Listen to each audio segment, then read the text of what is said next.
Hello everyone, कैसे हैं आप सब। स्वागत है आपका नॉलेज अड्डा चैनल में। और आज की जो वीडियो है वो मॉनेटरी पॉलिसी के ऊपर होने वाली है, मौद्रिक नीति के ऊपर होने वाली है। ये हमारा चैप्टर 2 होगा। चैप्टर 1 ऑलरेडी अपलोड किया जा चुका है, जो इंडियन फाइनेंशियल इंस्टीट्यूशंस के बारे में था, जिसमें हमने आरबीआई, बैंकों के बारे में और बाकी जो फाइनेंशियल ऑर्गेनाइजेशन है उन सब के बारे में हमने पढ़ा था। आज का चैप्टर शुरू करने से पहले हम कुछ टर्म्स हैं जिनके बारे में समझेंगे, ताकि जो मॉनेटरी पॉलिसी का कंसेप्ट है वो हमें अच्छे से समझ में आ जाए। ठीक है, तो सबसे पहले आपको पता होना चाहिए what is supply of money. ठीक है, देखिए किसी भी अर्थव्यवस्था में जो मनी है उसकी जो सप्लाई है उसको हम कैसे मेज़र करते हैं। देखिए, उसको मेज़र करने के लिए हमें पता होना चाहिए कि देखिए किसी भी अर्थव्यवस्था में किसी भी एक समय पर जो टोटल अमाउंट ऑफ मनी होता है उसी को बोलते हैं हम supply of money. Supply of money, ठीक है। देखिए, आपके पास पैसा है, बैंकों के पास पैसा है, पब्लिक में और लोगों के पास पैसा है, तो वो सारा पैसा अगर हम एक साथ जोड़ दें तो उसी को बोला जाएगा सप्लाई ऑफ मनी। उससे हमें ये पता चलता है कि इकोनॉमी में मैक्सिमम टू मैक्सिमम इतनी मनी की सप्लाई हो सकती है, की जा सकती है। ठीक है, अब देखें यहाँ पर हम पहले एक अकाउंट के बारे में समझते हैं।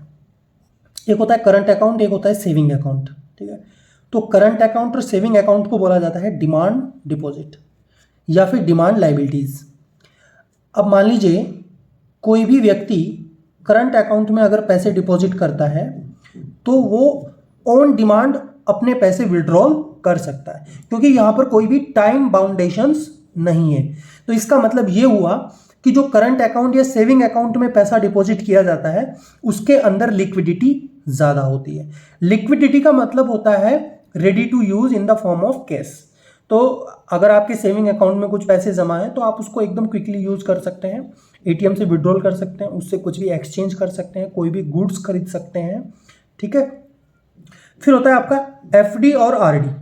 ठीक है, fix deposit and recurring deposit. तो यहाँ पर टाइम बाउंडेशन होती है। तो अगर कोई भी व्यक्ति मान लीजिए कोई एफडी कराता है तो वो एफडी होगी फॉर 1 ईयर सपोज, तो यहाँ पर आप जो पैसा विड्रॉल कर सकते हैं वो 1 साल बाद कर सकते हैं। यानी कि एफडी और आरडी में जो पैसा डिपॉजिट किया गया है उसके अंदर लिक्विडिटी कम होगी, उसके अंदर लिक्विडिटी कम होगी, यानी कि आप उसको 1 साल बाद कैश की फॉर्म में यूज़ कर सकते हैं। इसीलिए इसको बोला जाता है टाइम डिपॉजिट, क्योंकि यहाँ पर जब आप पैसा डिपॉजिट करते हैं तो एक टाइम के साथ करते हैं।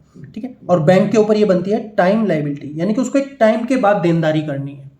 आई होप आपको current account, saving account, FD और आरडी का कंसेप्ट समझ में आ गया होगा। अब हम मेजरमेंट ऑफ मनी सप्लाई की तरफ चलते हैं। देखिए, मनी को मेजर करने के लिए हमारे पास M1, M2, M3 और M4 ये कंसेप्ट है, इसको हम समझते हैं। देखिए, सबसे पहले हम M1 को समझते हैं। M1 क्या होता है? M1 है coin plus currency with public. जनता के पास जो पैसा है वो सारा पैसा आप काउंट कर लीजिए, plus public demand deposit. Demand deposit का मतलब अभी मैंने आपको बताया था, करंट अकाउंट और सेविंग अकाउंट विद बैंक। जनता का करंट अकाउंट और सेविंग अकाउंट में बैंकों के साथ जो जमा है वो सारा पैसा आप जोड़ लीजिए, इसको बोलेंगे M1। इसको बोला जाएगा M1, यानी कि ये मनी की जो मेजरमेंट है उसका सबसे पहला क्राइटेरिया है M1। अब देखिए M1 क्या होता है? नैरो मनी है। इसको नैरो मनी क्यों बोला गया? देखिए, जनता के पास जो पैसा है और जनता का करंट अकाउंट और सेविंग अकाउंट में जो पैसा बैंकों में डिपॉजिट है, क्या सारा पैसा यही होता है? नहीं, इससे अलग भी तो जनता का पैसा होता है। पब्लिक एफडी भी कराती है, आरडी भी कराती है, पोस्ट ऑफिस में भी जमा कराती है, ठीक है, और कुछ स्कीम्स हैं उनमें भी जमा कराती है, एलआईसी में जमा कराती है, यानी कि पब्लिक का और भी पैसा होता है। बट हमने अभी सिर्फ कितना काउंट किया है? जो जनता के पास कैश की फॉर्म में है और जो पब्लिक का करंट या सेविंग अकाउंट में डिपॉजिट है। इसीलिए M1 को क्या बोला जाता है? नैरो मनी बोला जाता है। अब इसकी जो क्वांटिटी है वो कम है, बट इसके अंदर लिक्विडिटी क्या होगी? ज़्यादा होगी। तो आपको यहाँ ये समझना होगा कि M1 जो होता है उसके अंदर क्वांटिटी कम होती है लेकिन लिक्विडिटी ज़्यादा होती है। यानी कि अगर मार्केट में M1 ज़्यादा हो जाएगा तो मार्केट में क्या आ जाएगा? इन्फ्लेशन आ जाएगा। मार्केट में इन्फ्लेशन आ जाएगा। क्यों आ जाएगा? क्योंकि M1 के अंदर लिक्विडिटी ज़्यादा है। लिक्विडिटी ज़्यादा का मतलब है रेडी टू यूज़, आप इस पैसे को एकदम क्विकली यूज़ कर सकते हैं। क्लियर है यहाँ पर आपको? तो इसीलिए आरबीआई की जो फर्स्ट प्रायोरिटी रहती है मॉनेटरी पॉलिसी में, वो ये रहती है कि M1 को क्या किया जाए? कंट्रोल किया जाए। M1 को कंट्रोल किया जाए। ठीक है, अब चलते हैं M2 पर। तो M2 में देखिए क्या है? Coin plus currency with public, जनता के पास जो सारा कैश है वो सब, plus public deposit, current account, saving account with bank, plus demand deposit in post office. देखिए, पोस्ट ऑफिस के अंदर भी आपके सेविंग अकाउंट होते हैं। पोस्ट ऑफिस के अंदर भी आपके सेविंग अकाउंट होते हैं। तो इस बार क्या किया गया है, यानी कि M2 equals to M1 plus demand deposit in post office, demand deposit in post office.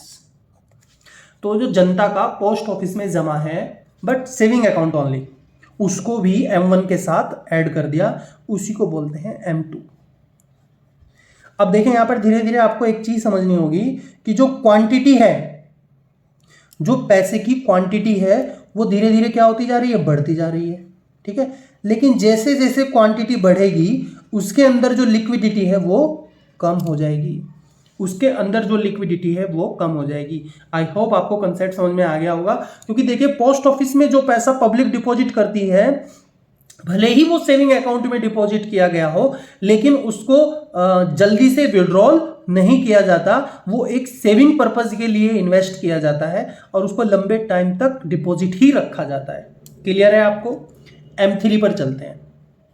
देखिए, M3 में क्या किया गया? M1 हम पढ़ चुके हैं, plus time deposit of public with bank.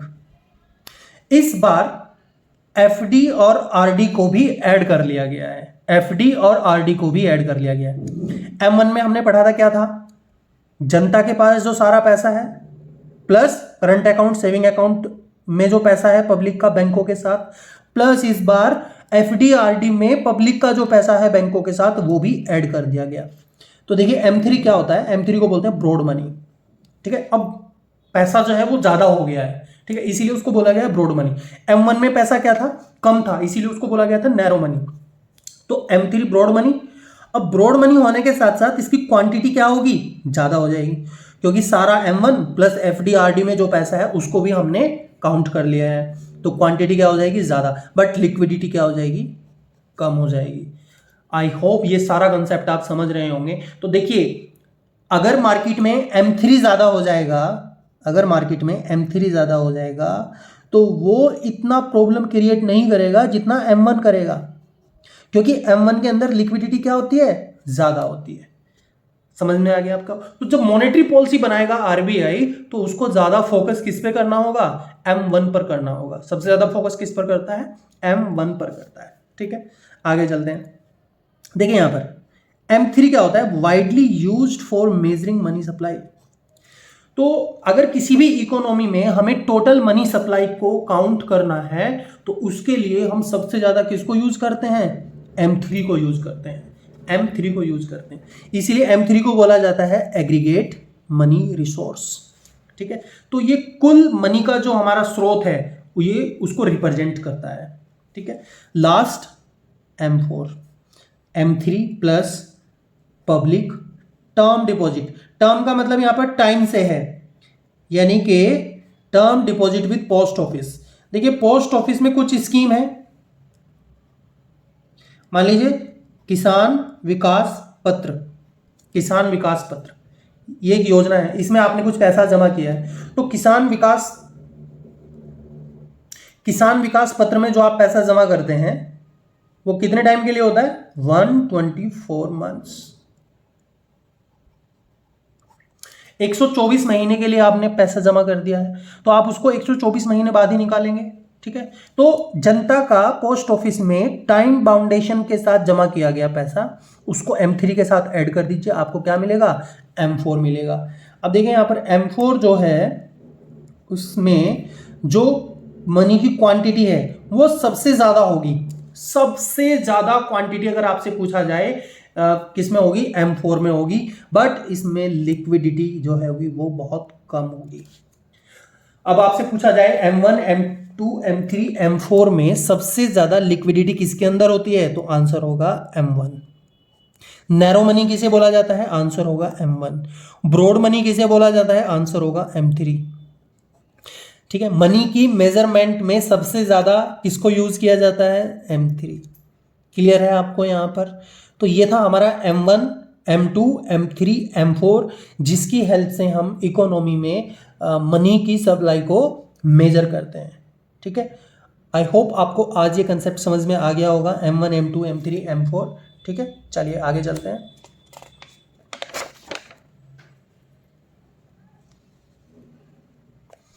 Next हमें जो कंसेप्ट समझना है वो है क्रिएशन ऑफ मनी। ठीक है, क्रिएशन का मतलब निर्माण। तो जो पैसा है उसको कैसे बनाया जाता है, उसका निर्माण कैसे। तो अभी तक आपने सुना होगा कि भाई सारे के सारे नोट आरबीआई प्रिंट करता है। ठीक है, हाँ ठीक है, सारे नोट आरबीआई ही सर्कुलेट करता है या प्रिंट करता है, because 1 rupees paper note and coin वो भारत सरकार बनाती है, बट उनका सर्कुलेशन भी आरबीआई के द्वारा ही किया जाता है। उनका जो सर्कुलेशन है वो आरबीआई के द्वारा ही किया जाता है। तो देखिए, किसी भी इकोनॉमी में सबसे पहले आपको यह समझना होगा कि किसी भी इकोनॉमी में या इंडियन इकोनॉमी की बात करें तो जो मनी है वो दो ही फॉर्म में है, क्या तो वो कॉइन है या फिर वो पेपर मनी है, कॉइन या पेपर मनी। तो कॉइन और पेपर मनी को अगर हम जोड़ दें तो इसको बोला जाता है M0, क्योंकि ये मनी की सबसे पहली फॉर्म होती है, first form, coin plus paper money, M0।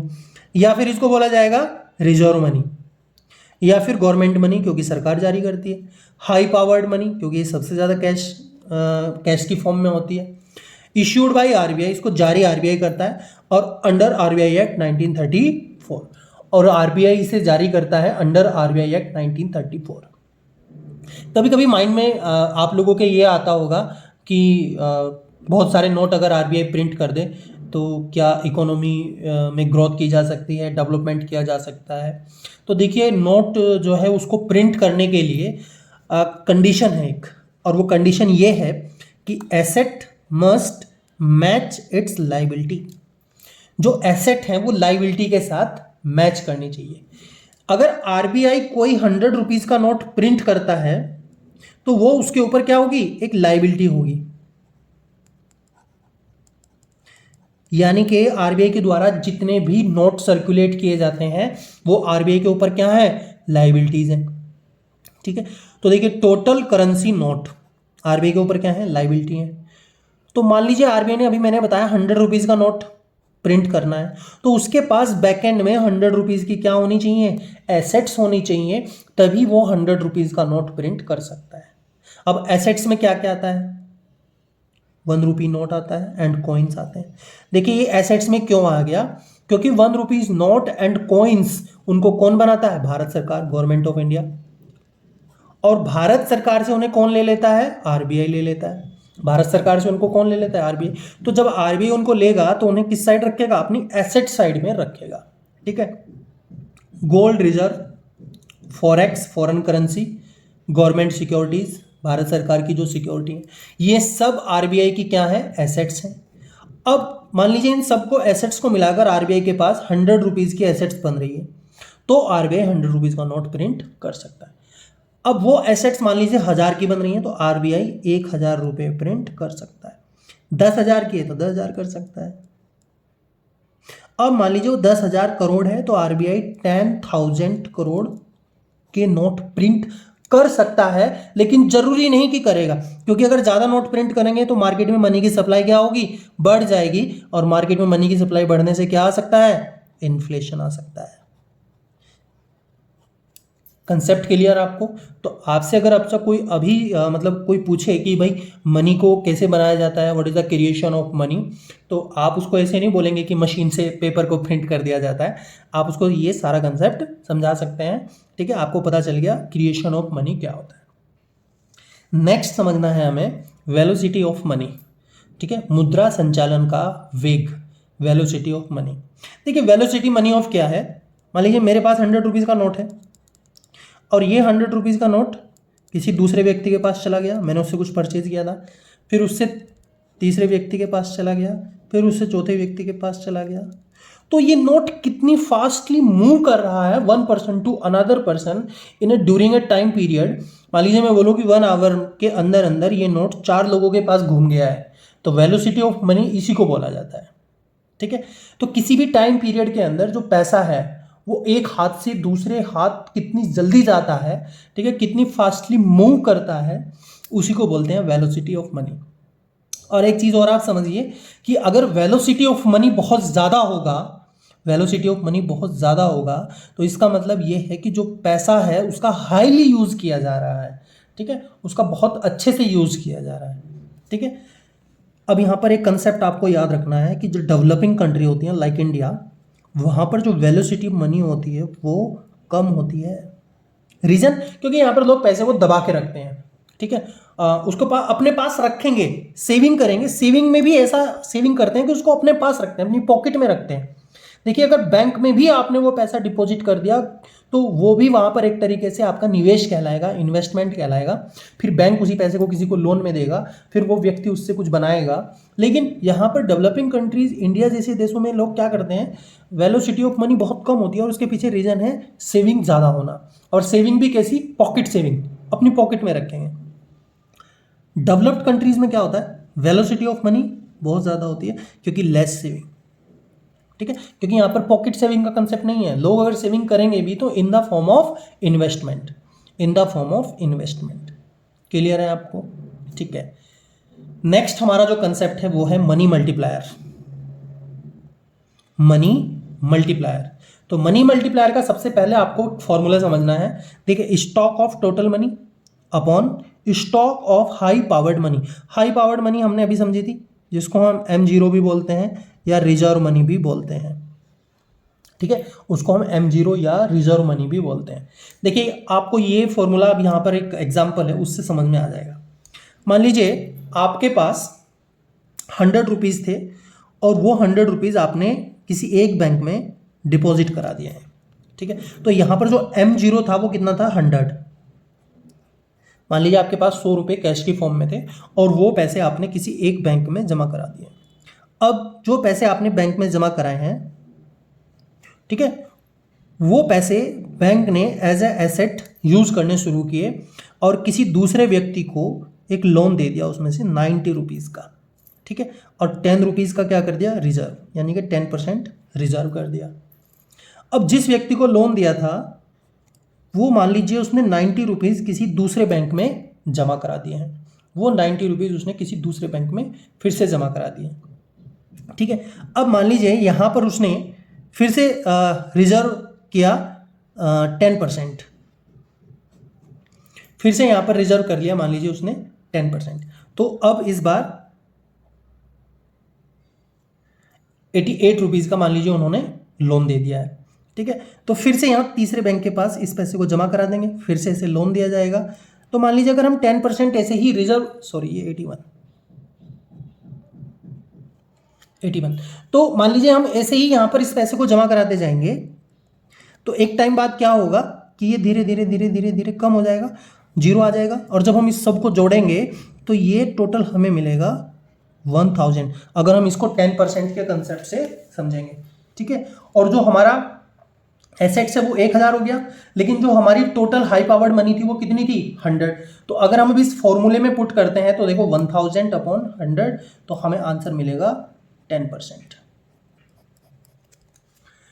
तो मनी मल्टीप्लायर हमें यह समझाता है कि हम जो M0 है, जो हमारी हाई पावर्ड मनी है, उसको किस तरीके से मनी मल्टीप्लाई कर सकते हैं। देखिए, दोबारा समझ लीजिए, M0 मतलब high powered money, real cash, real money आपके पास कितनी है, 100, जिसको आपने किसी एक बैंक में जमा कराया। उसी 100 रुपीज़ में से बैंक ने 90 रुपीज़ क्या दिया, किसी दूसरे व्यक्ति को लोन दे दिया। अब उस दूसरे व्यक्ति ने वो 90 रुपीज़ अपने बैंक में जमा करा दिए। अब उन 90 में से 10% रिजर्व करके 81 रुपीज़ फिर से लोन दे दिया गया। अब वो 81 रुपीज़ जिस तीसरे व्यक्ति को मिले थे उसने फिर से किसी बैंक में जमा करा दिए हैं। ठीक है, अब ये 81 रुपीज़ फिर से 10% रिजर्व किया गया और फिर से यहाँ पर कुछ लोन दिया गया होगा, फिर से वो बैंक 4 में जमा करा देगा, फिर ऐसे ही चलेगा। और इस सबको हम जोड़ेंगे तो 1000 हमें मिलेगा। देखिए टोटल पैसे 100 थे, बट हमने उसको मनी मल्टीप्लाई करके कितना कर दिया, 1000। इसी को बोला जाता है मनी मल्टीप्लायर। Money multiplier. आपको यहां पर कंसेप्ट जो समझना है वो ये है कि अगर रिजर्व बढ़ा दिया जाएगा तो जो मनी मल्टीप्लायर है वो कम हो जाएगा। सपोज अगर हम यहाँ पर 20% रिजर्व कर देते तो यहाँ पर जो लोन दिया जाता वो सिर्फ कितने का दिया जाता, 80 का दिया जाता। तो फिर यहाँ पर लोन कितने का दिया जाता, 80 का दिया जाता। ठीक है, जब यहाँ पर 80 का दिया जाता तो फिर बैंक में डिपॉजिट भी कितने होते, 80 होते। एक बात और, जब आप इस एग्जाम्पल को समझ रहे हो तो आपको यह समझना है कि अगर 100 में से किसी को 90 रुपीज का लोन दिया गया है तो वो 90 रुपीज फिर से एज अ बैंक के थ्रू लोन दिए गए हैं। ठीक है, क्योंकि यहाँ पर हम बैंकिंग कंसेप्ट पढ़ रहे हैं तो आपको ये नहीं समझना कि वो 90 रुपीज कैश की फॉर्म में दिए गए हैं और वो फिर से बैंक में आए ही नहीं या बैंक में डिपॉजिट किए ही नहीं गए। ठीक है, तो यहाँ पर आपको ये कंसेप्ट समझ में आ गया होगा। तो देखो 1000 पर अगर हम 10% रिजर्व करते हैं तो 1000 रुपये तक हम मनी मल्टीप्लायर कर सकते हैं, 1000 तक। और अगर हम रिजर्व को ज़्यादा बढ़ाएंगे तो मनी मल्टीप्लायर उतना ही कम होता चला जाएगा। ठीक है, तो आज के लिए ये कंसेप्ट आपको समझने हैं मॉनेटरी पॉलिसी से पहले। ठीक है, वीडियो को अगर एक बार समझ में नहीं आए 2 बार देखिए, 3 बार देखिए, क्योंकि देखिए अगर इन कंसेप्ट को आप समझ जाएंगे तो आपको मॉनेटरी पॉलिसी जो है उसके अंदर जो टूल्स यूज होते हैं उनके बारे में आपको कोई भी डाउट नहीं रहेगा। ठीक है, प्लीज़ वीडियो को लाइक करिए, कमेंट कीजिए और सब्सक्राइब कर दीजिए चैनल को। Thank you.